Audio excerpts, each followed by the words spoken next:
Hey everybody, this is TJ Cates with Nashville Entertainment Weekly. That's a good name, man. That's a good name. Look who I'm here with today. Brenda Lee.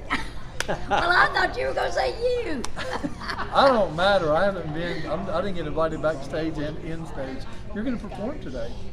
I don't know. I'm here. I'm going to MC. I know that. But today we're backstage at the Opry, and we appreciate you being here. We appreciate you talking to us.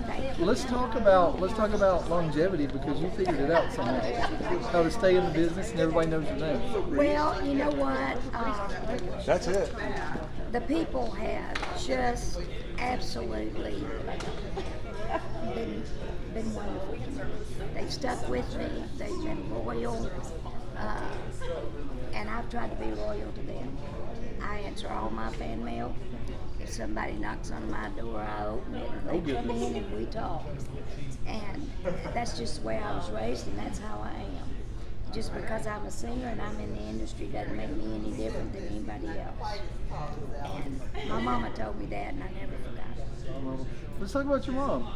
Let's talk about your parents whenever you got involved and you got in music. Let's back it up way back to maybe nobody's talked about that. Well, my dad died when I was not quite 7. Oh, so, and that was like you said, you started music at 8 and you I started did. performing. So And I'm so sorry. I lived in Augusta, Georgia, and Red Foley came to do a show at the Bell Auditorium. Mm-hmm. And I had a little DJ friend that had a record shop on the main drag, and he called it the Brenda Lee record shop, and I used to perform there on the weekends. Well, and then he would take me to the Bell Auditorium if somebody like Mr. Red or somebody came that he thought could help further me on down the road. Smart. And he was precious. And I met Mr. Foley. He invited me to be on his show in Springfield, Missouri, which was the Ozark Jubilee. And from that appearance, I was seen by a columnist, the top columnist newspaper in New York. His name was Jack O'Brien. He wrote me up really big, and it just exploded. You know. And you were 8 years old, or was that a little bit later? I was going on 10. Okay. And your big hit, when did that happen, and how did that happen? Not long after that, it was Jambalaya. I was a big Hank Williams fan. Somebody's singing a Hank Williams Sr. song here today, and I love it that we're in the Opry and we're talking about legends, and we're talking about Sunday and gospel and everything like that, and it's okay to talk about.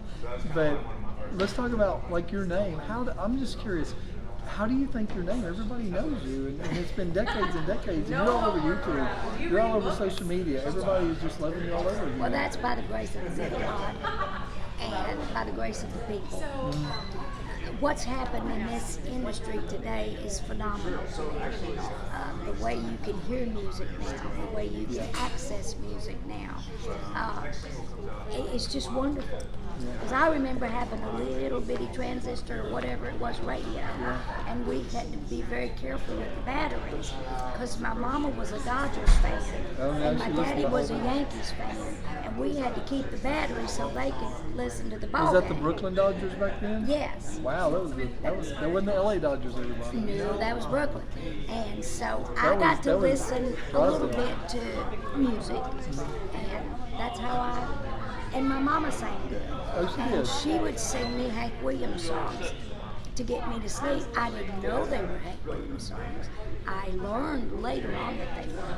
And when I met him, you know what came out of my mouth? So you're the man that was in my bedroom every night. What an intro to Mr. Williams. You're so funny. That's funny. So you played the Opry when it was over at the Ryman?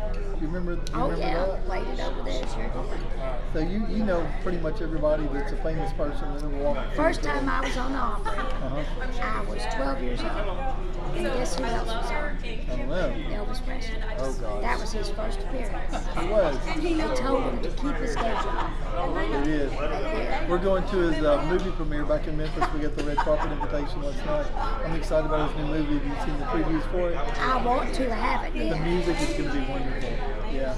And he's like you. I mean, he's been gone since like 77. And I remember the day that he passed, my mom took us out of school and brought us over, and we stood in line, and what a great loss. But longevity, he stayed in there just because of his music and because of his style. And maybe that's yours. I know it's your sweet little voice and the videos out there where you actually sang? I know that whenever you had that, when you sang the Jubilee and everything, that you probably had no idea that words of None whatsoever. And back then, I don't know what it was, but style meant something. Thank you. It's a second. Miss Cash just told me this. Style meant a lot back then. If you had your own style.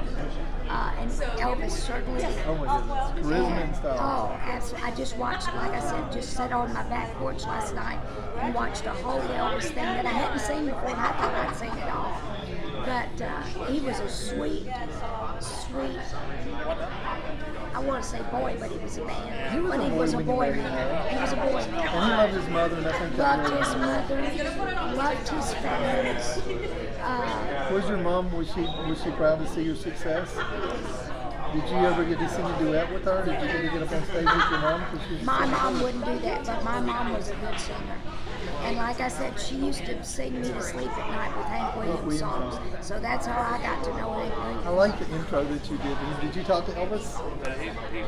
Had I talked to Elvis? Oh yeah, I knew Elvis well. Wow.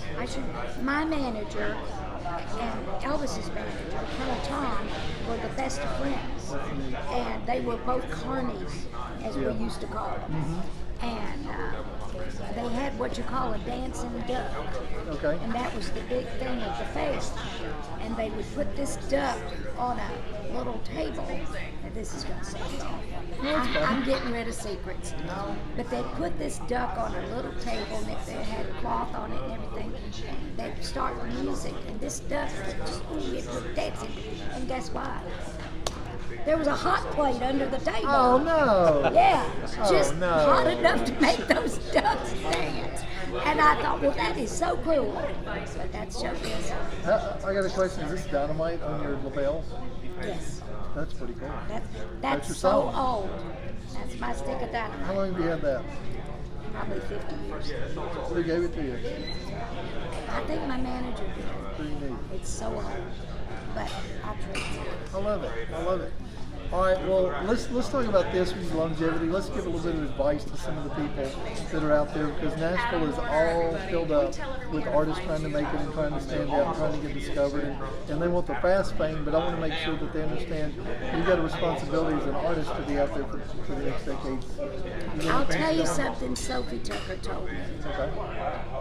And we put it into poem form, because I used to do it and then pay tribute to her and sing some of these days. But one of the lines in the poem is, let's see, remember, honey, don't ever let them see you frown, because you meet the same people growing up that you meet when you're coming back down. Don't ever let them see you frown, because you meet the same people going up as you. Excellent. We'll end with that one. I love it. That's perfect. Y'all, thanks so much. This is TJ Cates with Nashville Entertainment Week. We're backstage at the Grand Ole Opry with the sweetest sweethearts. I'm almost touching dynamite. I better watch out. It's going to be lit.